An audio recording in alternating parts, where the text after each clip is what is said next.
Donc, bonjour à tous, moi je suis Anne-Laure Jaffrelot, je suis naturopathe, je me suis spécialisée en aromathérapie et j'interviens aussi dans les services hospitaliers pour former les soignants à l'aromathérapie.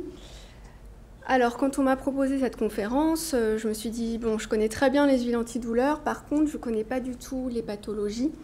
Donc on a organisé avec Anne une petite étude pour voir l'effet des huiles essentielles sur les différentes pathologies référencées dans la filière Oscar. Donc je vais vous présenter brièvement l'aroma. Je ne parle pas assez près du micro. Et puis ensuite les résultats de la petite étude. Donc qu'est-ce que c'est que l'aromathérapie ? L'aromathérapie scientifique et médicale, donc c'est une médecine qui va être complémentaire et qui va venir en l'appui des thérapies conventionnelles. Elle va aussi très bien s'insérer dans les autres disciplines qu'on a vues aujourd'hui comme l'hypnose, la méditation ou le massage et le yoga thérapie. C'est une branche de la phytothérapie et en fait on va se servir des molécules des plantes pour soigner. Donc l'aromathérapie scientifique, elle est basée sur la richesse de la composition biochimique des huiles essentielles. C'est pas du tout une médecine douce, en fait c'est des composés très concentrés qui sont en fait très puissants. Il y a toute une bibliographie sur l'aromathérapie des huiles essentielles. Je ne vais pas trop m'étendre. Elle commence à peu près dans les années 1930 avec Gattefossé. Et puis après, elle a été reprise par différents médecins, pharmaciens qui ont vraiment approfondi les études. Et en 2008, il y a eu la fondation Gattefossé qui a créé le projet Application clinique des huiles essentielles en milieu hospitalier. Donc ça, c'est très intéressant. Il y a beaucoup de thèses de pharmaciens notamment qui expliquent l'action des huiles essentielles, notamment sur les douleurs et sur les différentes problématiques en service hospitalier. Quand on tape dans PubMed, qui est le logiciel, le site de référence des études Essential Oils, donc on a à peu près 18 250 articles de référence sur les différentes études. Donc c'est un sujet très étudié. Les huiles essentielles, qu'est-ce que c'est ? C'est les résultats de la distillation, la vapeur d'eau des parties aromatiques des plantes. Qu'est-ce que ça donne ? Vous avez sûrement vu ces produits dans les pharmacies et les boutiques bio. Ça donne des composés, en fait, des liquides qui sont très odorants, très volatiles et qui sont non solubles dans l'eau. Donc on fera des mélanges à base d'huile végétale pour les appliquer sur la peau. Pour être sûr de l'action médicale des huiles essentielles, on va les analyser par une chromatographie en phase gazeuse. Donc ça, c'est le fabricant d'huile essentielle qui va faire son analyse. Et les petits pics que vous avez, c'est toutes les molécules qui sont présentes dans une huile essentielle et qui ont une action pharmacognostique, donc une activité. On va définir le chémotype, c'est-à-dire la molécule discriminante. Ça, c'est important à connaître, en tout cas cette notion, quand on veut acheter une huile essentielle, parce que par exemple un romarin, Rosmarinus officinalis, quand il est distillé, il ne va pas du tout avoir la même composition. Quand il a poussé en Tunisie, au Maroc, il va être riche en cinéole, qui va plutôt avoir une action bronchopulmonaire. S'il vient de Corse, il va plutôt avoir une action sur le foie et être riche en verbénone. Et le romarin à camphre va venir plutôt de Provence, c'est celui-là qui va nous intéresser dans les douleurs, puisqu'il a une action au niveau musculaire et cardiaque. Donc, quand on achète une bouteille d'huile essentielle, faites attention à ce qu'il y a marqué sur l'étiquette, le nom latin et surtout le chémotype. Un romarin n'en vaut pas un autre. Dans une huile essentielle, on peut avoir jusqu'à 200 molécules. Je ne vais pas trop rentrer dans les détails. Elles sont classées en 14 familles biochimiques. Il y a un spectre d'action très large. Ces molécules, elles vont nous donner des indications, notamment sur les contre-indications. Il va y avoir des familles biochimiques qui vont être dermocaustiques. Donc là, il faudra faire attention à la dilution. Et il y aura des familles biochimiques qui vont être, par exemple, épileptisantes ou neurotoxiques. Donc celles-là, on ne va pas les diffuser, on ne va pas les donner à des personnes épileptiques ou à des personnes qui ont des scléroses en plaques ou qui sont sensibles à ce niveau-là. On peut les utiliser à plein de niveaux ensuite, hein. Il y a aussi des huiles essentielles qu'on peut utiliser pour les enfants, pour la pédiatrie. Donc il y a aussi des choses très faciles à utiliser et qu'on peut mettre sur la peau sans problème. Donc il va y avoir toute une sphère d'action. Les huiles essentielles sont très polyvalentes et c'est là où ça peut devenir complexe quand on n'a pas étudié les huiles essentielles parce que ça peut vite devenir compliqué. Mais par exemple, peut-être que vous connaissez le tea tree, peut-être qu'il y en a qui utilisent l'arbre à thé. L'arbre à thé, on va le retrouver tout en bas à droite au niveau des mycoses. Ça va avoir une action antifongique. On va pouvoir l'utiliser sur des plaies, ça a une action bactéricide. On va pouvoir aussi l'utiliser pour les bactéries du système ORL, donc pour les bronches. On va pouvoir l'utiliser aussi en tonique nerveux en cas de fatigue. On va pouvoir l'utiliser pour les troubles digestifs, les troubles urinaires en lien aussi avec les bactéries. Donc il y a un grand spectre d'action. On peut faire la même chose avec l'amande poivrée, avec la lavande, etc., etc.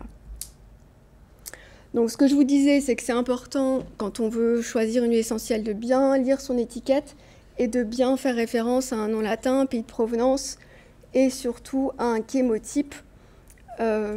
Voilà, il y a des marques que moi j'affectionne plus particulièrement pour travailler en aromathérapie clinique où je suis sûre de leur sérieux. En pharmacie aussi, on a des bonnes marques et en boutique bio normalement aussi. Au niveau des modes d'utilisation, en fait, c'est assez large. Il y a plusieurs façons de les utiliser. La façon la plus facile, c'est la diffusion. Donc, c'est mettre 5 ou 10 gouttes d'huile essentielle dans un diffuseur et de brancher son diffuseur pendant 10 minutes. Et on va bénéficier de l'action des molécules. Ça peut désinfecter une pièce, mais ça peut aussi agir au niveau du stress. Et ça va jouer aussi au niveau des émotions, puisque les huiles essentielles vont avoir une action aussi au niveau du cerveau, au niveau émotionnel. Ça, c'est la physiologie de l'odorat qui agit. Si on n'a pas de diffuseur, on peut aussi mettre quelques gouttes sur un Kleenex et le porter à son nez de temps en temps dans la journée. On a la voie cutanée, donc ça c'est la voie que j'ai utilisée pour les douleurs, puisque quand on a une douleur, on va mettre les huiles essentielles là où on a mal. Et là, en fait, il y a aussi beaucoup de choses de possibles. On peut utiliser les huiles pures sur des toutes petites zones, comme on peut les utiliser très diluées. Là, il va falloir adapter en fonction de ce qu'on veut faire. Bien sûr, on fait attention aux huiles qui sont photosensibilisantes et dermocaustiques. Et puis, il y en a certains, sûrement d'entre vous, qui utilisent les huiles essentielles peut-être en interne quand elles ont un rhume. Donc ça, c'est la voie la plus compliquée. C'est celle qu'on ne va pas utiliser justement chez les personnes sensibles et chez les gens qui prennent des médicaments. Et on fait attention à certaines molécules. Dans les précautions à prendre, donc il faut acheter des huiles de qualité, il faut les stocker dans des endroits à température stable, parce qu'au-dessus de 30 degrés et en dessous de 5 degrés, il peut y avoir des changements de molécules et les molécules peuvent devenir irritantes au niveau cutané ou ça peut changer la composition. Et si on se met les huiles essentielles dans les huiles muqueuses, il faut vraiment avoir le réflexe d'utiliser une huile végétale et pas de l'eau, puisque les huiles essentielles sont liposolubles et pas hydrosolubles. Et bien sûr, enfin moi je dis bien sûr, peut-être c'est pas évident, on ne va pas utiliser les huiles essentielles quand on est enceinte. Il y a des huiles essentielles qui sont adaptées, mais surtout pas le premier trimestre. Et puis par jour, il faudra faire un calcul de ne pas utiliser plus de 25 gouttes, toutes voies confondues, par jour pour garantir qu'on puisse éliminer correctement et qu'on ne sature pas non plus les émonctoires. Alors, on a il y a 10 personnes de la filière Oscar qui se sont portées volontaires pour utiliser les huiles essentielles pendant 3 semaines, 2 fois par jour. Donc l'idée, c'était qu'elles allaient acheter leurs huiles essentielles, faire leur petit mélange selon ce que je allais leur envoyer, et l'appliquer au minimum 2 fois par jour pendant 3 semaines. Donc j'ai appelé ces personnes au téléphone, on a eu un entretien et j'ai personnalisé chaque mélange autant que j'ai pu, en prenant en compte les douleurs physiques, mais aussi les douleurs émotionnelles, et puis aussi en prenant en compte l'odeur. Donc j'ai posé des questions, si elles aimaient tel type d'odeur, pour que le mélange soit suffisamment agréable pour être utilisé au quotidien. Donc il y avait différentes patients avec différentes pathologies. Le point commun, c'était bien sûr la douleur physique quotidienne, avec différentes descriptions. Ça peut être aussi bien musculaire qu'articulaire, qu'osseux, que tendineux. Moi, donc j'étais partie sur un mélange à 10%, qui n'est pas un mélange hyper concentré pour ce type de douleur assez profonde.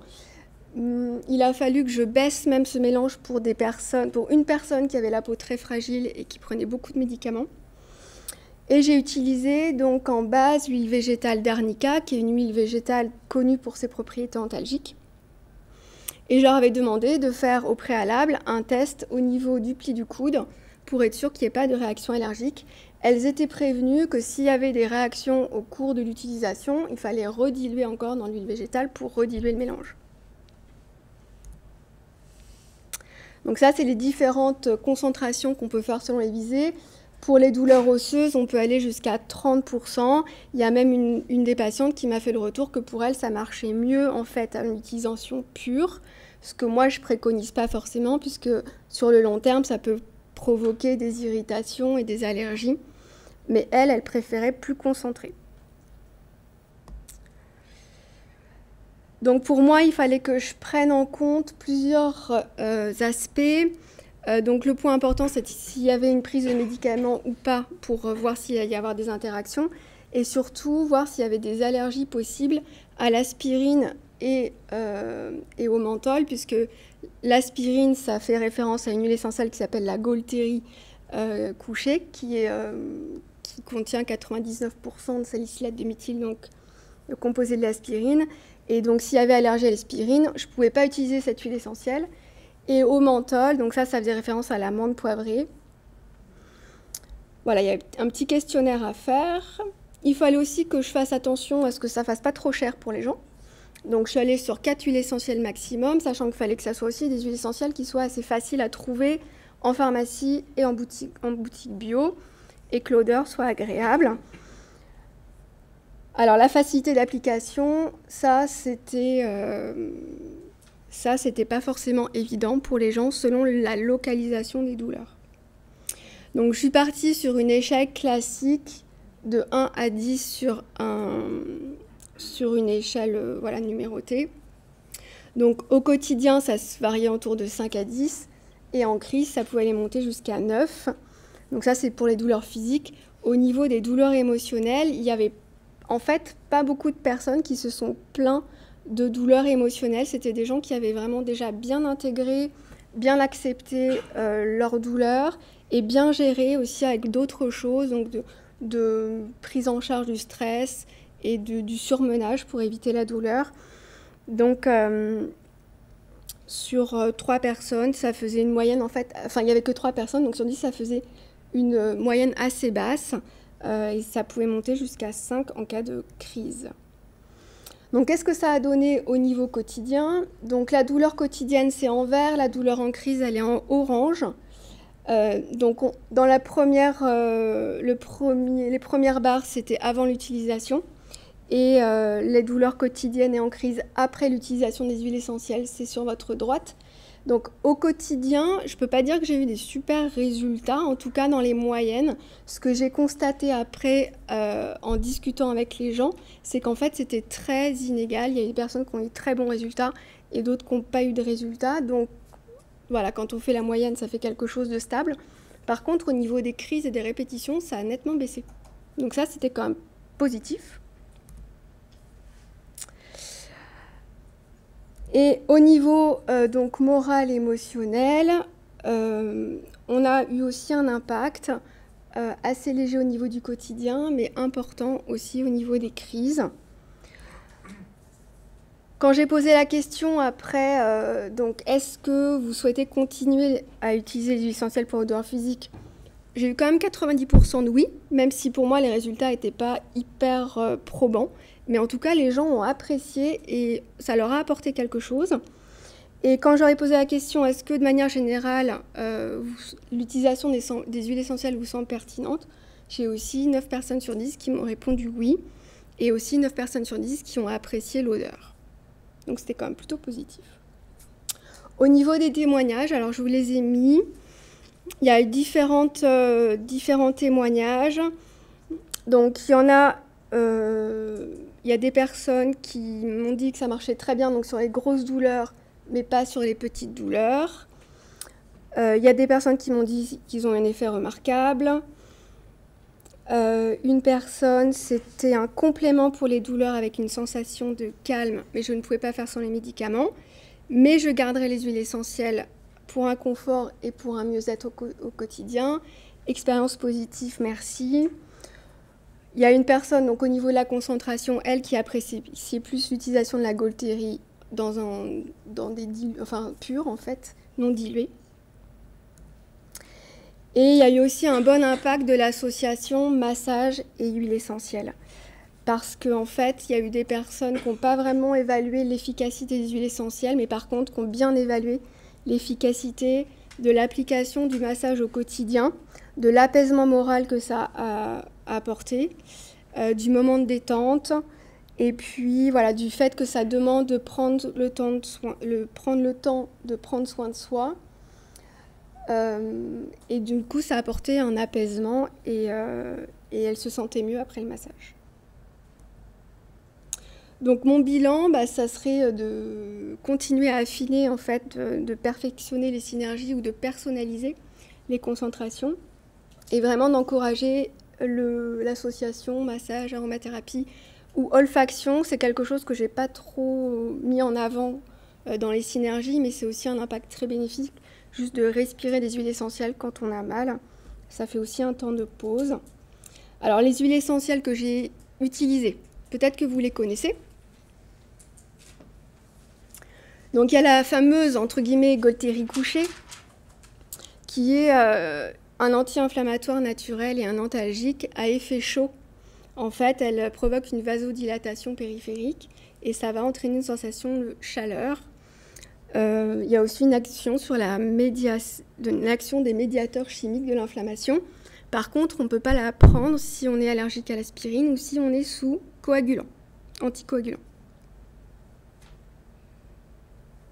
C'est des huiles aussi qu'on pourrait appliquer tout simplement sur des points d'acupuncture ou des points d'insertion qui sont très douloureux.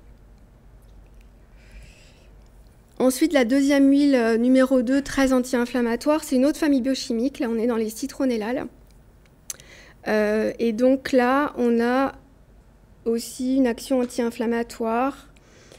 On a plusieurs huiles essentielles qui en contiennent. Il y a l'eucalyptus citronné, il y a aussi la citronnelle et il y a aussi le lemongrass. Tout ça, ça a des odeurs citronnées. Quand on les applique, ça a plutôt un effet rafraîchissant. Il y a différents hôpitaux qui utilisent les deux en même temps. Donc il y a le centre hospitalier de Béthune et de Cambrai qui les utilisent pour les douleurs articulaires en association. Et vous avez aussi le centre hospitalier de Luce ou Bourcoing pour la décontraction musculaire. C'est aussi un centre, ils ont intégré la lavande vraie en décontraction musculaire avec le laurier et l'amande poivrée.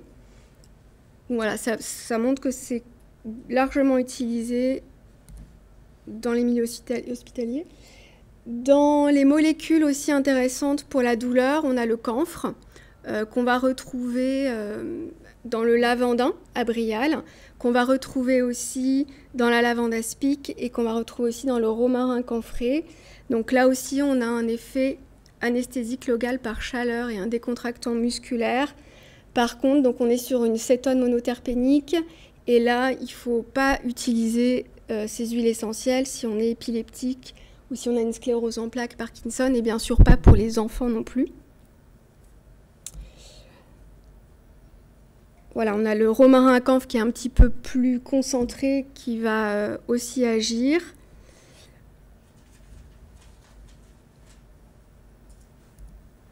Et puis, il y a une huile aussi que j'ai utilisée, que j'aime beaucoup, qui vient de Madagascar, qui s'appelle le catafré, qui contient 60% de sesquiterpènes. Donc, c'est encore une autre famille biochimique, qui est un puissant anti-inflammatoire analgésique, qui est aussi utilisé dans les centres hospitaliers.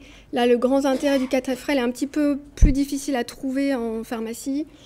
Par contre, elle n'a aucune contre-indication, elle est très bien tolérée au niveau cutané. Et elle marche bien sur des choses même assez généralisées, chroniques. Et puis on a la menthe poivrée. Donc ça, c'est le menthol qui va être antalgique par effet froid. Donc il y a certains patients qui vont être soulagés par le chaud, d'autres par le froid, et des fois ça peut changer en cours de journée ou en cours de parcours.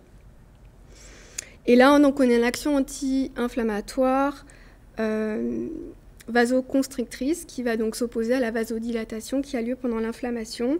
Là aussi, c'est une huile qui est contre-indiquée pour les enfants de moins de 12 ans, moins de 10 ans, femmes enceintes, allaitantes et les épileptiques. On rentre dans les mêmes contre-indications que le romarin, camphré et la lavande aspic.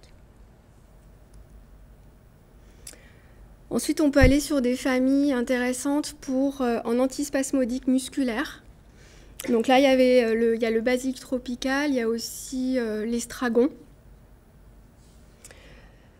Ça, c'est des très très bons antispasmodiques qui sont antalgiques et qui sont très adaptés aussi au terrain spasmophile et allergique. Par contre, ils sont dermocaustiques, c'est des huiles qui sentent assez fort. Le basilic tropical, je n'ai pas l'occasion de vous la faire sentir, mais ça ne sent pas du tout le tomate mozzarella de l'été. Le méthylchavicol, c'est quelque chose de très phénolé, donc c'est très lourd, c'est pas... voilà, il faut aimer l'odeur. Et puis une huile aussi que j'ai conseillée, que je trouve intéressante, qui est cortisone-like, donc on va pouvoir l'appliquer en fait au niveau des surrénales pour faire monter la cortisone et donc très intéressante en cas de douleur chronique. C'est l'épinette noire. Il y a aussi le pin sylvestre qui existe dans cette famille-là. Celle-là, elle est utilisée aussi bien au niveau toux et pulmonaire qu'au niveau rhumatismal. Donc là, on peut l'utiliser pur directement sur les surrénales. Ça fait monter le cortisol, qui est notre anti-inflammatoire naturel. Pour toute l'approche, on va dire, plus émotionnelle et psychique, j'étais partie sur une huile qui s'appelle l'encens au Liban, Boswellia carteri, qui a la double casquette d'être et anti-inflammatoire et antidouleur, et surtout un grand rééquilibrant du système nerveux central et émotionnel. Donc je l'ai utilisé pour des personnes justement qui ont été en difficulté psychologique par rapport à leur douleur. Et puis, c'est tout. Voilà.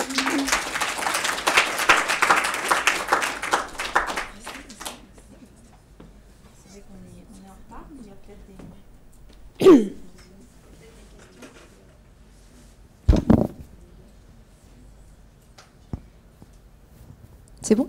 Ah oui, voilà, merci.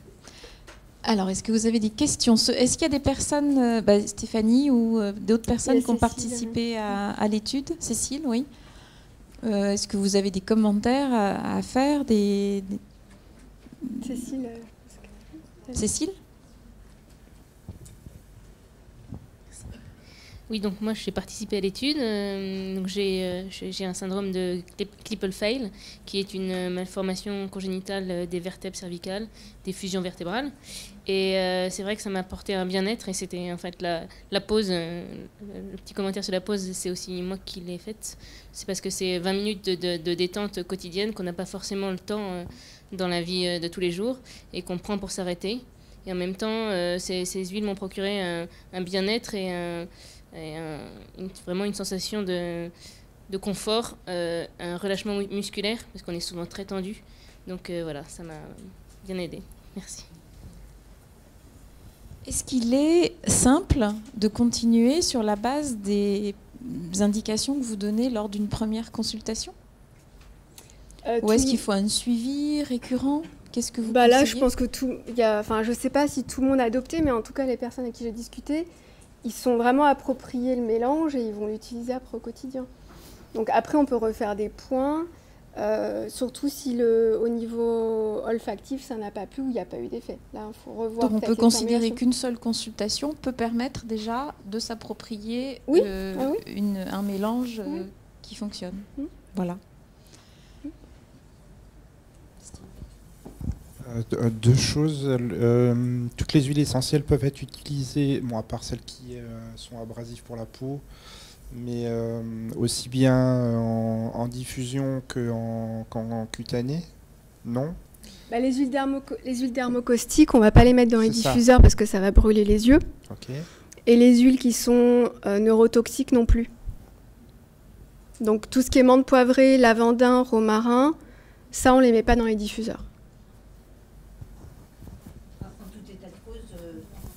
En tout état de cause, il vaut mieux consulter un naturopathe qu'aller dans sa pharmacie puis prendre conseil chez le pharmacien.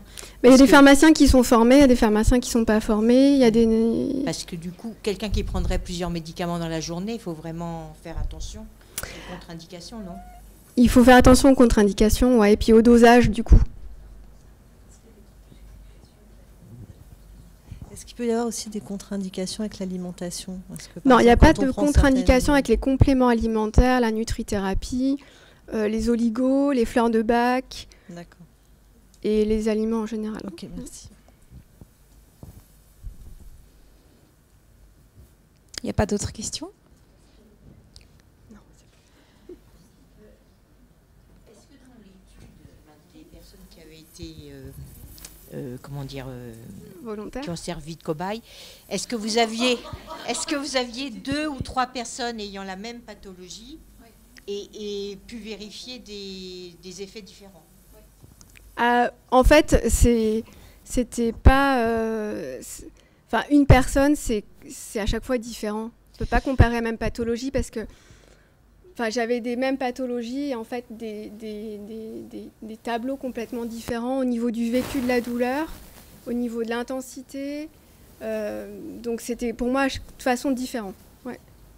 Et la réponse est universelle, hein, c'est pas uniquement par rapport aux huiles essentielles. Je pense que toutes les pathologies... C'est-à-dire que tout à l'heure, la personne disait que pour le yoga thérapie, c'était reproductible, mais malgré tout, c'est quand même très personnalisé.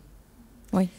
Disons qu'en fait, il y a des molécules qui agissent. Donc, on pourrait prendre des choses très simples et voir si ça fonctionne. Mais si ça ne fonctionne pas, il faut creuser, en fait. Donc, il y a plein de choses qui existent sur le net. Moi, j'ai écrit 2 livres aussi sur les huiles essentielles où on donne des clés. On peut faire de ces mélanges soi-même. Si ça ne fonctionne pas, c'est que c'est peut-être pas les bonnes huiles. C'est pas que l'aromathérapie, ça ne marche pas. Mais après, il y a des gens, moi dans les personnes, les gens utilisaient déjà les huiles essentielles, peu contre les douleurs, curieusement, plus pour les petits trucs du quotidien, l'acné, voilà, la lavande, les relaxations, des choses comme ça. Mais il y a quand même une personne qui utilisait déjà la Gaultérie pour ses douleurs, c'était déjà approprié en fait la petite bouteille. Merci beaucoup. Merci.